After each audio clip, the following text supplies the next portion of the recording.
د ده بیچاره پښتۍ وګوره، حتی پښتۍ پکې ښکاري. د ده په پوزه کې پیپ تېر شوی چې دی خپله ډوډۍ نشي خوړلی، او د ده حالت وګوره چې په دې حالت باندې ده. السلام علیکم ورحمت الله. قدرمنو لیدونکو، د داسې یو چا په کور کې ولاړ یم چې کوچنی زوی مریض او د کټ سر ته ورته حیران ناست، مګر د تداوۍ دپاره هېڅ پیسې ورسره نشته. تاسو لومړی دغه ماشوم وګورئ، د ده بیچاره پښتۍ وګوره، حتی پښتۍ پکې ښکاري. د ده په پوزه کې پیپ تېر شوی چې دی خپله ډوډۍ نشي خوړلی، او د ده حالت وګوره چې په دې حالت باندې ده. حاجي صاحب، دغه بچي دپاره د کومې پیسې شته چې ډاکټر ته یې بوځې؟ بچي ته مې هېڅ 100 روپۍ وجه نه لرم، 10 روپۍ وجه نه لرم، یعنې چې پیسې سره وه مله به دا پوتې نه وه، یعنې دغه د وجه نه ورته لرم، یعنې نه مړ کېږي دا بچی مې. الله دې نه کړي، الله دې روغ صحت ورکړي. هېڅ وجه نه لرم. زه په کلي کوم چې څوک کومک سره کېږي ټول هغه دې کمزوري دي. قدرمنو لیدونکو، دغه کور چې څومره ما وکتو، په دې کور کې فقط دوی یوه کوټه لري چې هغه هم ډېر ضعیف حالت کې ده، حتی ژمی را روان دی، دوی د هغه دپاره شیشې دغه شیان هم نه لري. خیر، په هر صورت هغه ستونزې یو طرف ته، خو تر ټولو سخته ستونزه د دې دپاره د ده اولاد ده، ځکه چې د اولاد درد ډېر سخت وي. الله پاک دې په دې وطن کې د غربت ختم کړي چې هېڅوک اړ نه وي څوک چاته لاس ونیسي.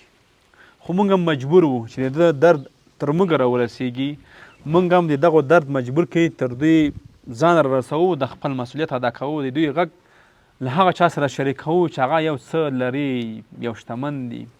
کاشکې یو 2 نفره وای موږ به ورسره کومک کړی وای، خو دلته زموږ وس هم نه رسېږي. کله چې د خپل بچی په دې حالت باندې کسې په زړه دې څه تېرېږي؟ مړه مې زړه ته نه کېږي، چای مې زړه ته نه کېږي، خوب نه رسي. زنانه مې شپه ورځ ورته جوړي، ژمي کې نه لرګي لرم نه بستره لرم، هېڅ وجه نه لرم. مرجانه خو هغه مهربانه وي چې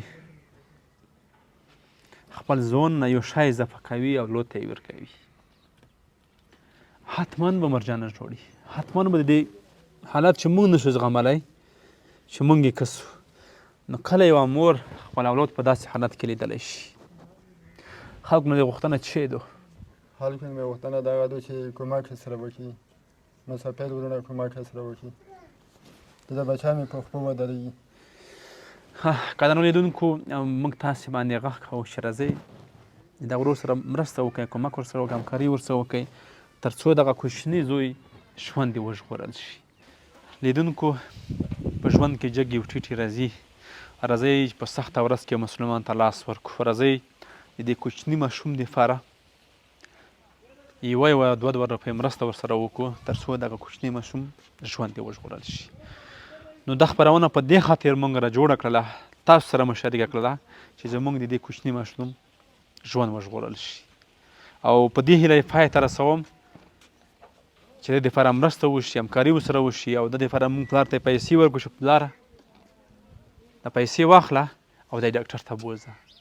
هغه وخت کې به زه مطمئن یم چې د پلار له خولې به بې اختیاره دعاګانې ووځي، هغه چاته به دعاګانې وکړي څوک چې دې کې مرسته وکړي. نو په دې هیله دا خپرونه پای ته رسومه، تر بلې خپرونې ښې چارې ښه وخت درته غواړم.